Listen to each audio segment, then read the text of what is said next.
siklus bagaimana sistem komputer bekerja. Ada yang namanya input, ada yang namanya proses, ada yang namanya output. Dan di tengah-tengah ketiga ini ada yang namanya storage. Hapus dulu lah, kurang ini ya, kurang bagus, kurang jelas. Storage ini media penyimpanan.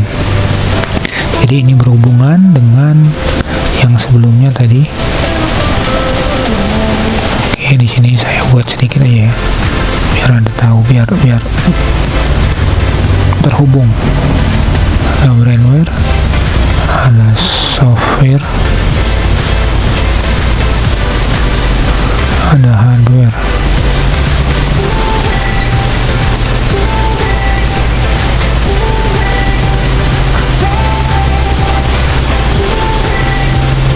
Oke, ini brainware-nya manusia, pengguna ini. Di sini. Jadi perhatiin, jadi yang termasuk alat input, jadi manusianya menginputkan sesuatu ke komputernya itu lewat alatnya. Kalau semuanya di handphone kita biasanya menginputkan SMS, kita menggunakan keyboard. Lalu ada lagi yang namanya mouse. Lanjut lagi dengan scanner.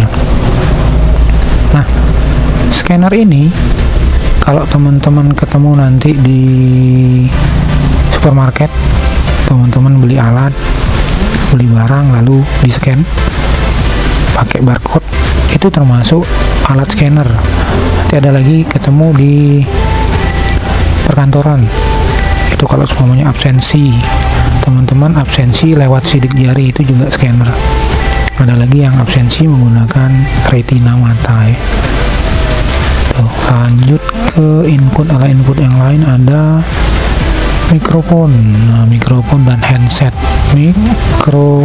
Mikrofon, headset. Nah, ini seperti yang saya gunakan saat ini. Jadi saya membuat video ini menggunakan headphone ya, headphone multifungsi, jadi dia bisa sebagai alat input juga sebagai alat output.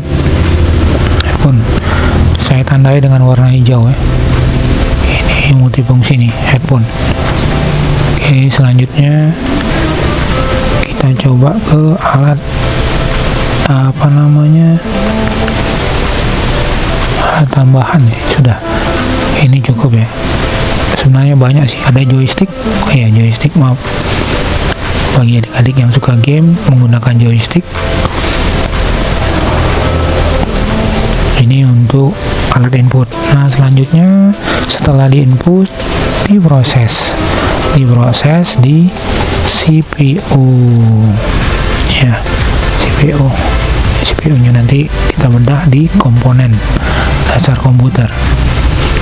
Nah, setelah di input, sebagai contoh gini, analoginya gini, adik-adik membuat SMS, mengetikkan SMS lewat keyboard, lalu diproses oleh handphonenya. Lalu ada dua pilihan. Setelah diketik, adik-adik mau langsung mengirimkan ke nomor tujuan, atau adik-adik bisa melakukan menyimpan dulu SMS yang tadi sudah diketik, baru dikirimkan ke penerima. Jadi di sini kita butuh media penyimpanan nih, disimpan di sini. Nah, media penyimpanannya ada hard disk. Di hard disk ini media penyimpanan nanti ada dua ya, ada yang internal, ada yang eksternal. Di eksternal nanti ada CD-ROM, CD ya, lalu ada flash disk, lalu ada hard disk eksternal,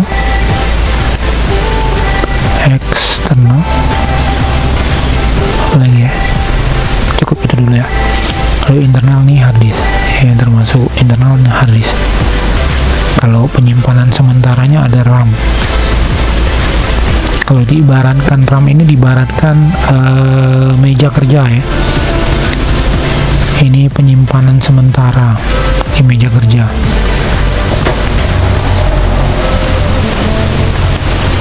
Nah, kalau hard disk ini media penyimpanan permanen. Kalau dianalogikan di rumah itu lemari, lemari pakaian, lemari barang-barang, jadi permanen. Kalau ini enggak, media penyimpanan sementara kalau RAM ya. Oke, kita lanjut ke output. Output ini dibagi lagi, umpamanya kita mengolah audio. Kalau seumpamanya keluarannya suara, itu tentunya yang akan kita lihat hasilnya adalah audio. Audio di sini outputnya adalah speaker. Kalau seumpamanya keluarnya visual, umpamanya kita mengedit video yang gabung dengan audio, itu biasanya kita menggunakan monitor sebagai alat output hasil ya. Di sini hasil nih, alat keluarannya hasil dari proses ini ya. Kita inputkan di proses, hasilnya keluar audio, keluar monitor untuk visual.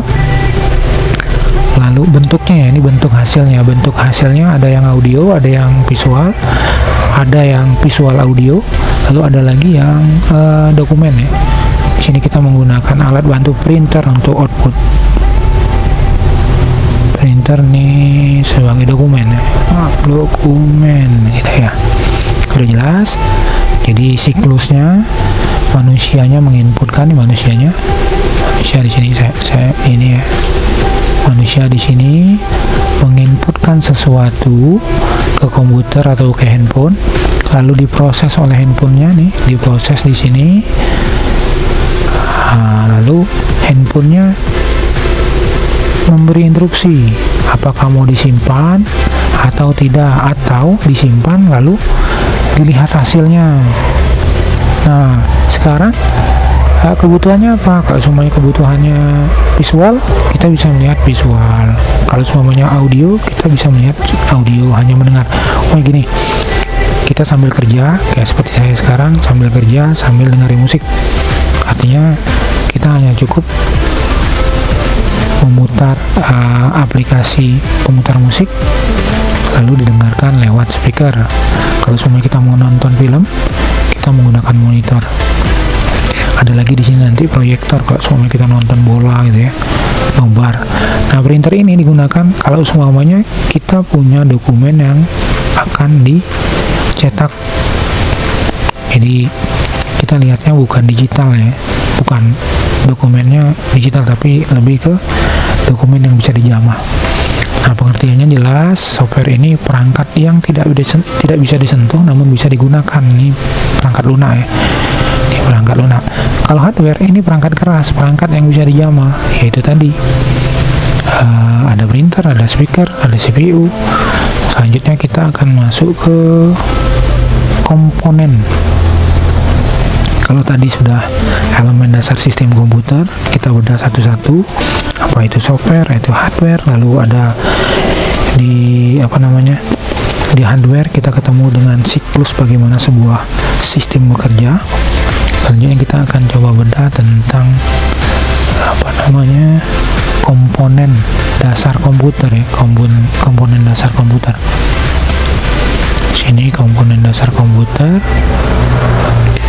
Ini dibedakan antara komponen dengan elemen tadi ya. Komponen, elemen. Kalau komponen berhubungan dengan individual dari elemen ya. Kalau elemen itu adalah fungsional ya. Jadi tanpa elemen sebuah sistem tidak berjalan. Kalau komponen itu bagian dari sistem dan bagian dari elemen. Kita akan coba contoh ya. Elemen dasar. Tadi sudah di sini elemen dasarnya ada brainware,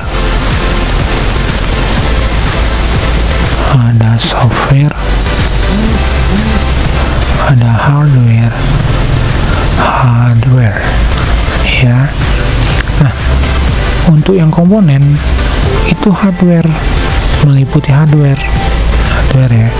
Jadi ada CPU, singkatan dari Central Processing Unit, lalu ada RAM, lalu ada hard disk tadi, lalu ada motherboard,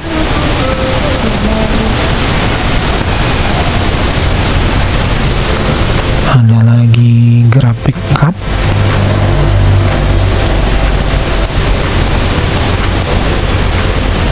ada lagi input device tadi sudah, ada lagi output device gitu ya. Nah ini berada di dalam ini tadi, berada di dalam proses ini ya. Nih, ini berada di dalam CPU sentral, ini Central Processing Unit ini di dalamnya. Jadi penjelasannya gini,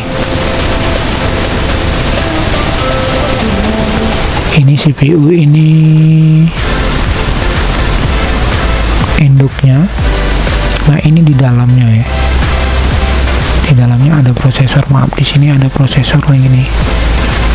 Prosesor ini kalau saya analogikan otaknya ya, jadi otak manusia. Sebagai contoh otak manusia, ini prosesor otak manusia, otak kita. Lalu kalau RAM ini meja kerja, jadi dia media penyimpanan hanya sementara. Selama kita kerja, meletakkan barang-barang di meja kerja kita, itu penyimpanan sementara. Nah kalau hard disk ini media penyimpanan permanen nih, media penyimpanan juga permanen. Jadi kalau seumpamanya dianalogikan di hidup kita itu kayak lemari pakaian ya. Ini hard disk. Kalau motherboard ini apa namanya, komponen dimana seluruh komponen-komponen yang ada di dalam CPU ini ditempatkan. Nah, ini tempat, ini motherboard ini ya, ibunya board ya. Kalau graphic card ini berhubungan dengan visual, bagaimana monitor tadi bisa menampilkan sesuatu itu melalui graphic card. Kalau input tadi sudah dijelaskan, yang termasuk alat input. Apa sih itu input? Input ini kan artinya sistem kerja. Sistem kerja dari sebuah komputer itu ada input, ada output, ada proses. Ada input, ada proses, ada output. Nah itu sekali lagi perlu digarisbawahi adik-adik. Pembelajaran ini sangat penting karena berhubungan nanti kalau seumpamanya adik-adik ingin belajar lebih dalam tentang pemrograman. Karena tentang pemrograman ini lebih ke bagaimana adik-adik merancang program disesuaikan dengan kebutuhan. Sebagai contoh, kenapa ada WhatsApp? Ini WhatsApp ini dibuat aplikasi ini ya, ini aplikasi sosial media, ini jaringan. Agar mudah saling berkomunikasi dibuat WhatsApp. Nah ini masalahnya, inilah input. Jadi maksudnya kalau semuanya saya ini punya masalah nih dengan bisa berhubungan dengan orang lain, akhirnya seorang programmer punya ide buat aplikasi mempermudah orang untuk saling berkomunikasi melalui handphone, maka diciptakanlah WhatsApp. Begitu juga aplikasi lain kayak semuanya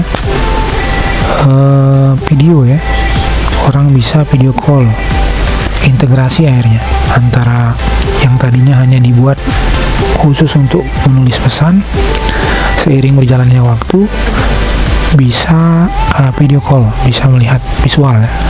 Itu perkembangan yang perlu digarisbawahi. Jadi nanti yang paling penting setelah pembelajaran ini adik-adik bisa menerapkannya dalam kehidupan sehari-hari sehingga pembelajaran ini berguna. Itu ya adik-adik. Nah, terakhir Semoga pembelajaran ini bisa bermanfaat. Sebelum Bapak akhiri, Bapak ingin mengingatkan kembali untuk membaca materi yang akan di-share nanti. Jadi untuk persiapan pertemuan berikutnya, pastikan kalian telah memahami dan mampu mengaplikasikan konsep yang kita bahas hari ini dan pembelajaran sebelumnya. Oke,